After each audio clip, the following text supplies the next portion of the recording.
It's time for another edition of Dome and Domer. Hello again, Irish fans. Welcome back to Dome and Domer, the oldest Notre Dame podcast on the planet. I'm Mike Sullivan, Notre Dame class of 1990, and joining me for a discussion of what's going to happen when the Irish take on the Hurricanes is my 1990 classmate, Dillon Hall resident, Mike Brammer. Ed Jordanek from Dillon Hall, also 1989 graduate. Mike Coffey, class of 91. And Mike, you got to forgive me. I don't care where you lived. I know it wasn't Dillon, so I don't think it really matters. Well, welcome back to the show, everybody. We're glad you're listening and watching. And today we're going to make some predictions about how the game's going to play out a little bit. We're going to introduce the segment on Thursdays that we're going to call Pick Six. So I'm going to throw out a few rough predictions about how the game will unfold and ask you guys to offer your commentary. Do you agree, disagree? Is it significant, not significant? So let's start with a few concepts on offense. Here's number one.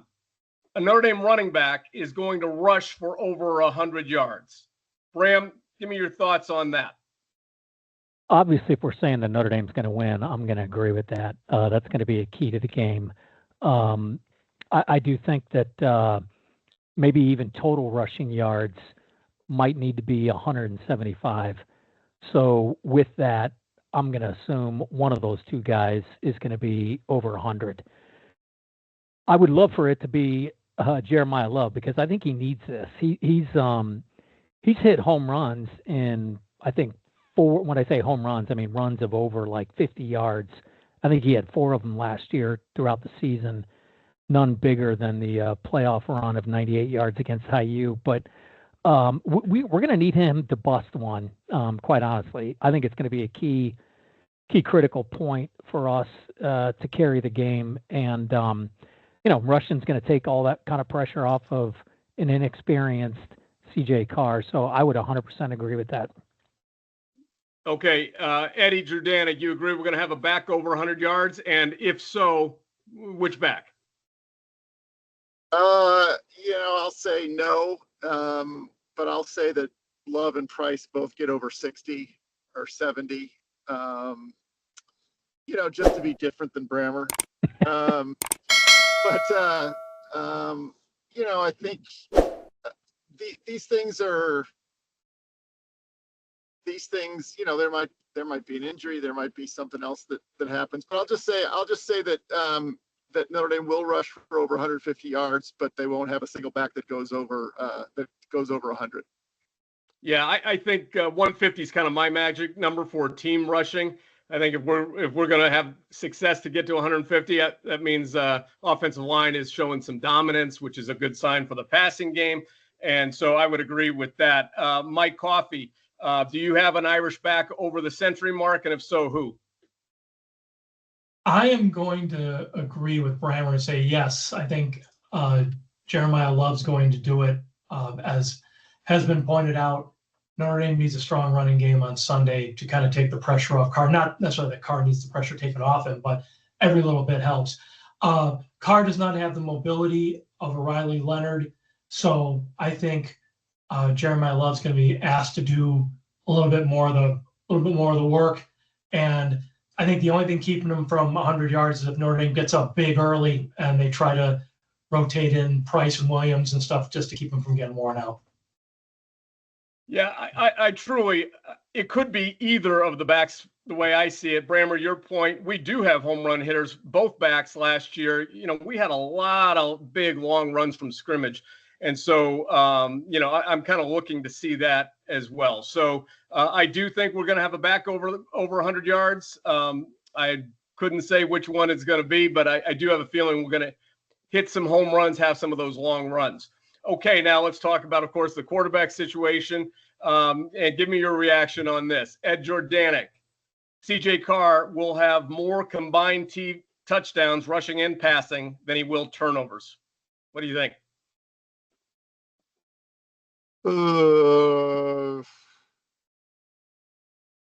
I'll say yes on that. I'll say, actually, I'm going to say it's going to be a push.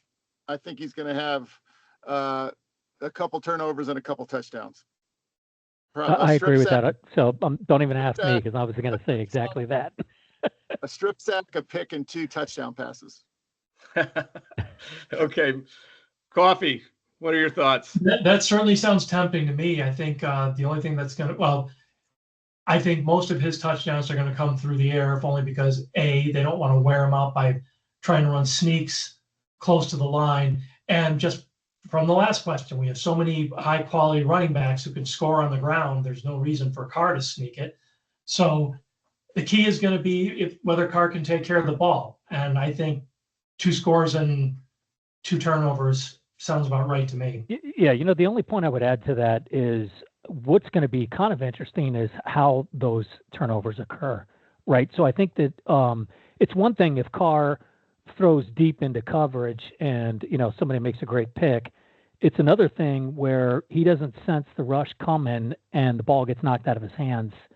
That's the one concern I have with Carr is how does he adjust to the speed of the game? Because it's a huge adjustment the first time that you take the field as a college football quarterback. It's totally different than it was in high school, just as it is in the NFL the first time you take that snap.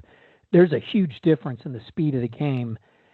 And I think one of the keys to this game is going to be Carr's ability to sense the rush so that he can step to one direction or the other and release the football. To me, I'm going to be keeping an eye on that, just in terms of him not getting the ball knocked out of his hand or him getting hit and he's totally not seeing it and coughs the ball up.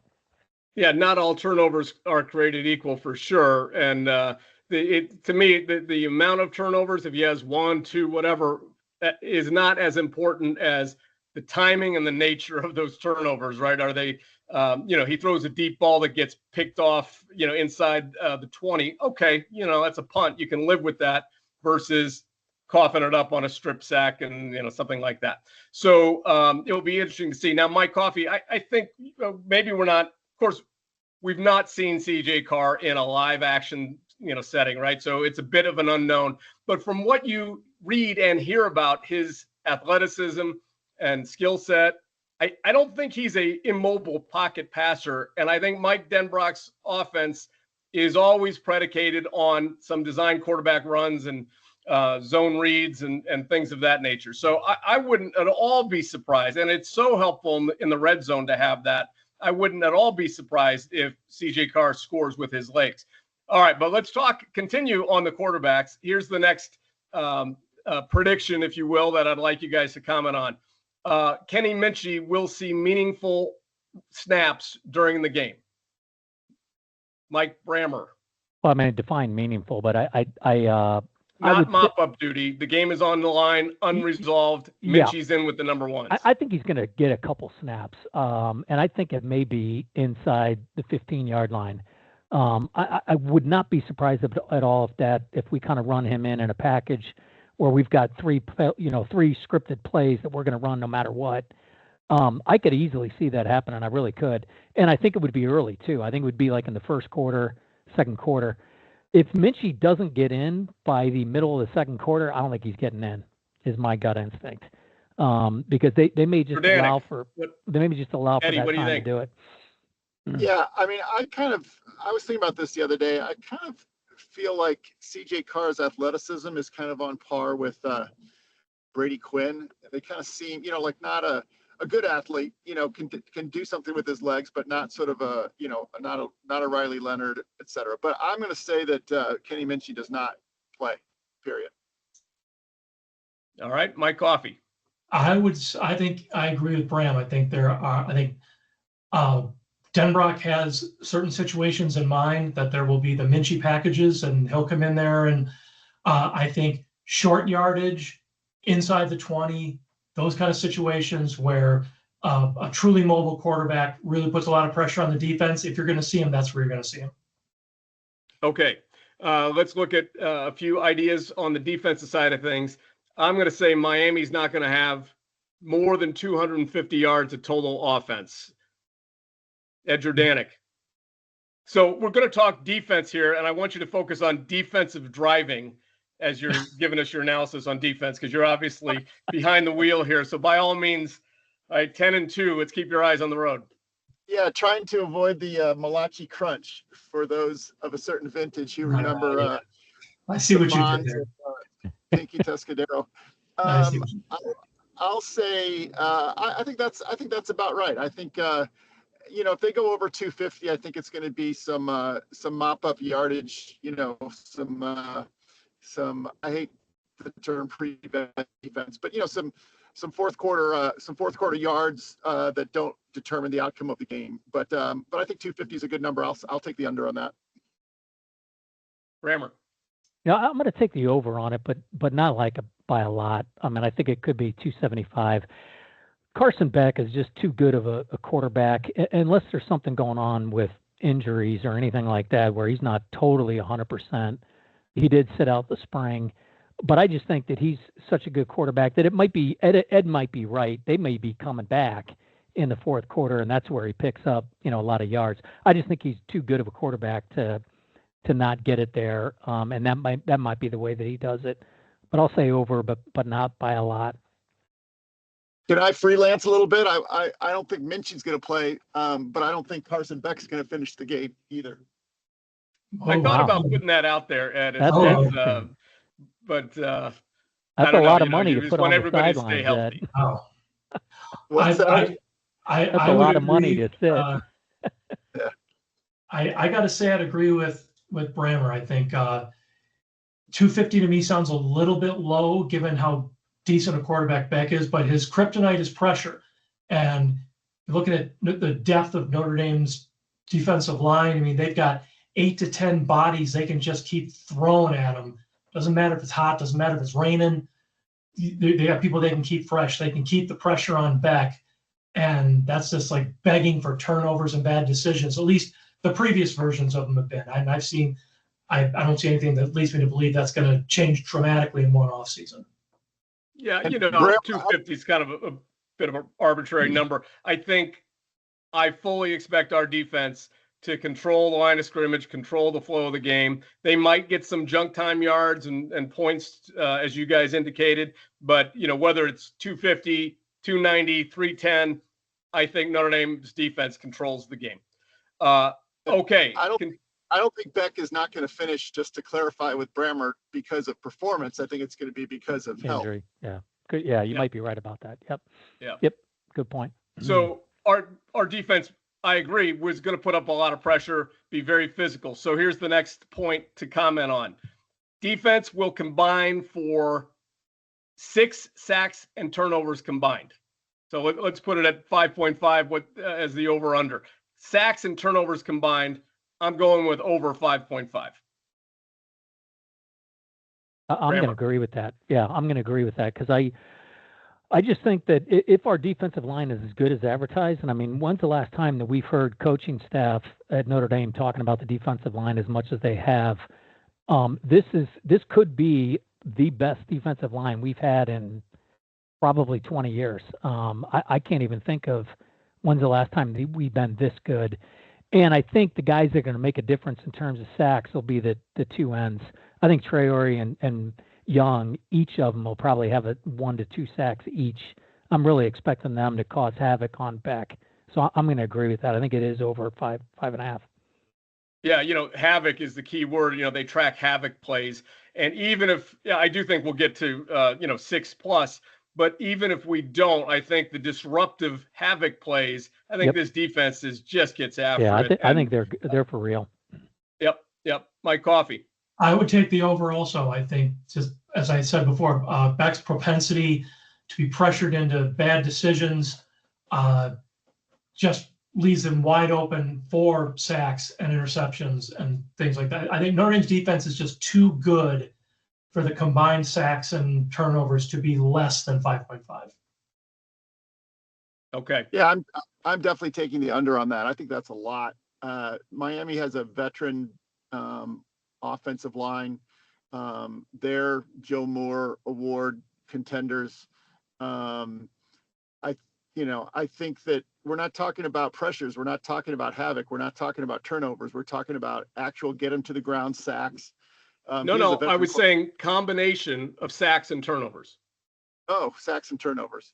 Yeah, I'm still going to take the under because I don't think we'll get him to the ground, more than 2 or 3 times because he'll either, he'll get rid of the ball. And if that's the case, I think 3 turnovers, 4 turnovers. That's a pretty big stretch. So I'm gonna say 5 total.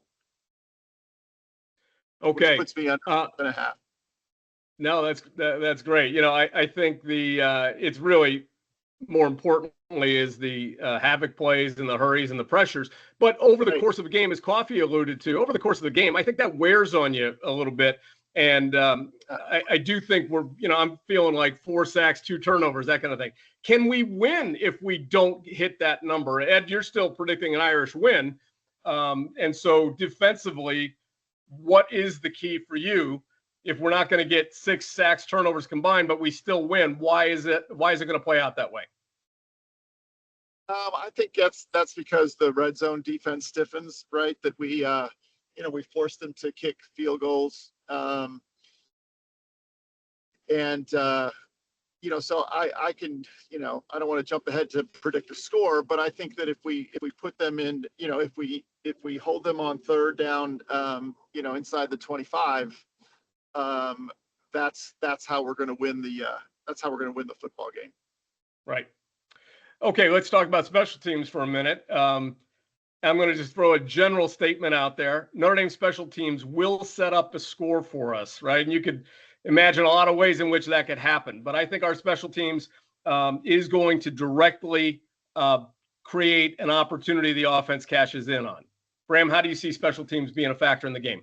I would agree with that. I think there's going to be at least one, and I think it's safe to say that just because that's the nature of who we've been. You look at last year, and there's game after game after game of us doing something. Now, a lot of that is film that you're watching, and we've been that good where we've identified stuff. So there's not a whole lot of film that these guys can watch, but I think they've got some. They'll have at least some sort of wrinkle to bring to the table that's going to do that, that's going to actually put us in that. So I would agree with that. I think definitely we're going to have something that'll put us in position for a turnover inside their 40. I'm totally expecting that. Yeah, I mean, it could be a long return sets up the offense. It could be a great coverage, a punt that pins them deep and gets us the ball back, something along those lines. Our special teams unit overall, so good. I heard a great story the other night from a guy that had been in a session with Marty Biaggi, who was breaking down film for a group of Notre Dame alums.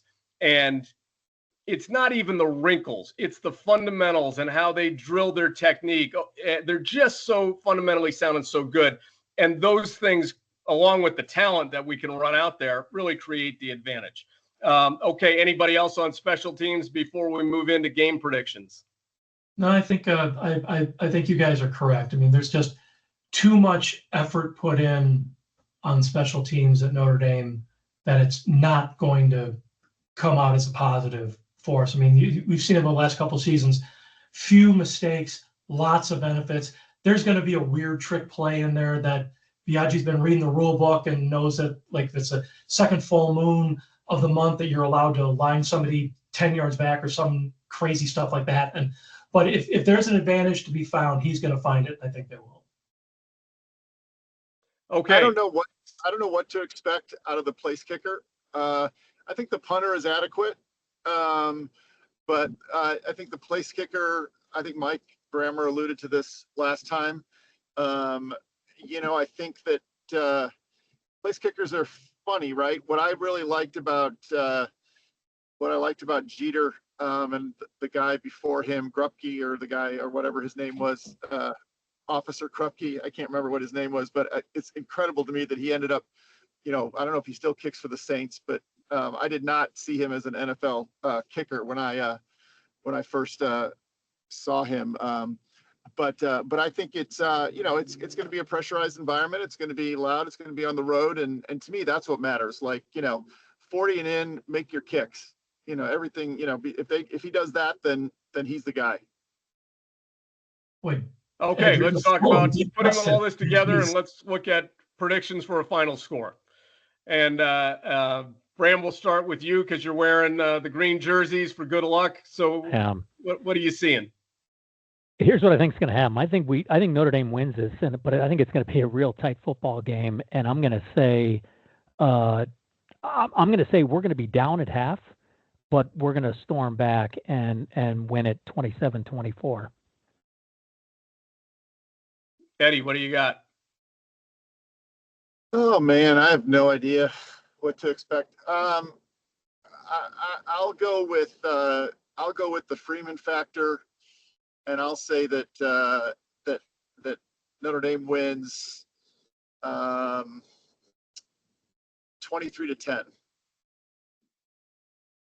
All right, Mike Coffey, put it on the line. Well, my pick in our contest is 31-20 Notre Dame, and I see no reason to go away from that. I think the defense is going to score at least once, and Miami's going to get to 20 late in the game when the third stringers are playing in the fourth quarter. Okay, an optimistic group for the most part. Bram with the closest game so far. I'm going to go with 27-14. I think we get a late score to give us a little breathing room to get us to the final margin, 27-14. But I think it's going to be a tight, uncomfortable game throughout, and we wear them down with our depth and the Freeman factor, and the Irish come out on top. So now I'm not going to watch the game live because that's just way too stressful. But I'll be sure to watch the replay of about 7 times if we win. So we're going to wrap it up there. You've been listening to Dome and Domer, the oldest Notre Dame football podcast on the planet. For Mike Brammer, Ed Jordanek, and Mike Coffey, I'm Mike Sullivan. We'll see you next time on Dome and Domer.